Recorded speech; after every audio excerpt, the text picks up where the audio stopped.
1980 के बाद इधर 22 साल 42 साल होने जा रहे हैं, हम शिक्षा में पीछे गए।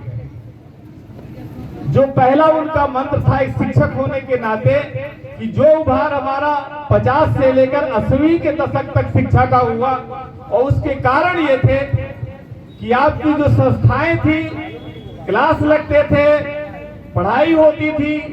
आज आप देख रहे हैं कि मैं कल राहुल गांधी जी का संसद का भाषण देख रहा था, उसमें ये कहा गया है, वो कह रहे थे कि आज ये भारत दो तरह के लोगों का भारत बनने जा रहा है। पहला वो जो अमीरों के लिए अलग दुनिया होगी, जिनके लिए दुनिया की सारी सुविधाएं होगी, आपके देश के सारे भौतिक संसाधन उनके लिए होंगे। और एक दूसरी तरह का भारत होगा जो गरीब होगा, भुखमरी होगा, अकाल होगा, शिक्षा होगा, बेरोजगारी होगा। तो हमें सोचना होगा, हम इस महान योद्धा ने स्वतंत्रता, समानता, समता और बंधुत्व का जो नारा दिया था, वो कहां तक हम उस पर आगे बढ़े हैं, कहां पर पीछे गए। साथियों, अभी भी आज आप देखते हैं कि मैं राजस्थान की कहानी पढ़ रहा था कि आज में हालांकि 80 के दशक के बाद जो देश में उभार आया, आंदोलन चले, उसमें उत्तर प्रदेश आपका बहुत कुछ लगातार आंदोलनों के कारण हम आगे गए, परंतु अभी भी देश के कुछ ऐसे इलाके हैं जहां कहते हैं लोगों को मूंछ तानने पर भी कत्ल कर दी जाती है। बड़ा गंभीर विषय है, इस पर सोचना होगा, चिंतन करना होगा।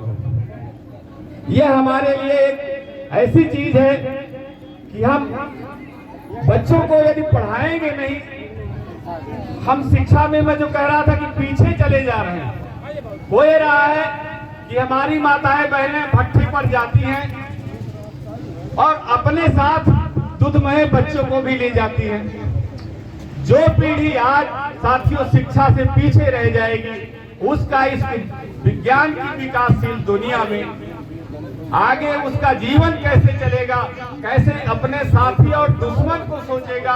वो यही नहीं सोच पाएगा कि मेरा मित्र कौन है और मेरा शोषण करता कौन है।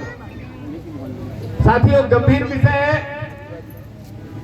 जब तक हमारी शिक्षा मजबूत नहीं होगी, हमारे जो घर के अभिभावक हैं, उनका यदि 8वीं पास कर गया बच्चा, तो पिता को होता है कि मेरा लड़का गुजरात की फैक्ट्री में तपने चला जाए और वहां से कमा के लाया हुआ है तो मैं राज करूं।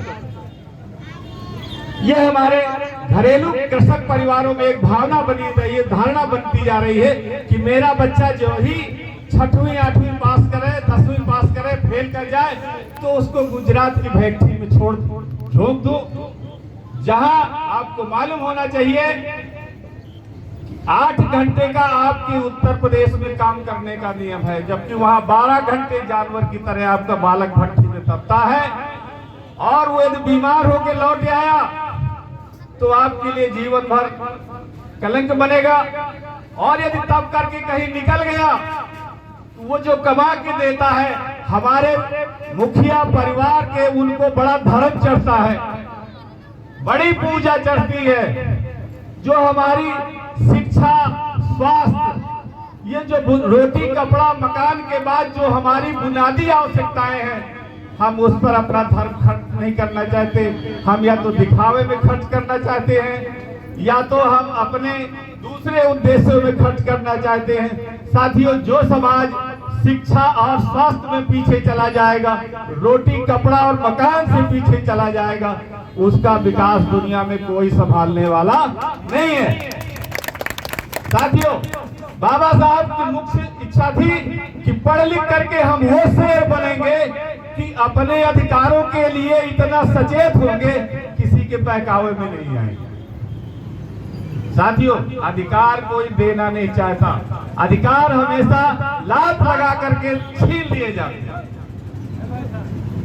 लात लगा के छीनने की क्षमता आप में तब आएगी, दोस्त और दुश्मन की पहचान आप तब कर पाएंगे जब आपके अंदर एक अच्छी शिक्षा, साक्षर और शिक्षित होने में साथियों मेरा भ्रम है।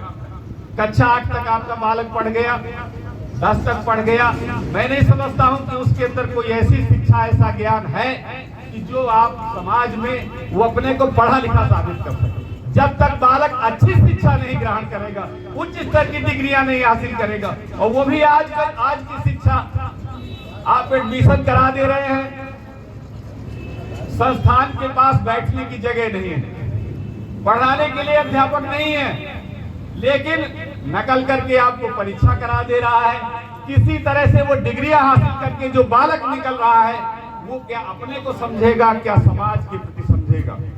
साथियों, हमारे जीवन में जो दो जिम्मेदारियां हैं मूल रूप से, चलिए बहुत समय ले लिया मैंने, तो मैं यही कहना चाहता था कि अभी जो पूर्व वक्ता कह रहे थे, अभी इसके पहले मैं बैठा था, चर्चा हो रही थी कि भाई लोगों ने जो विचार दिए हैं उसमें हमारे महापुरुषों की अनदेखी की गई है।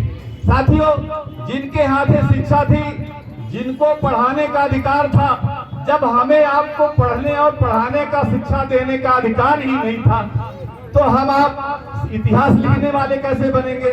तो सोचिए समझिए, इतिहास पढ़िए, लिखिए और उन हस्तियों को आगे लाइए जिनको तथाकथित लोगों ने पीछे छोड़ने का काम किया था।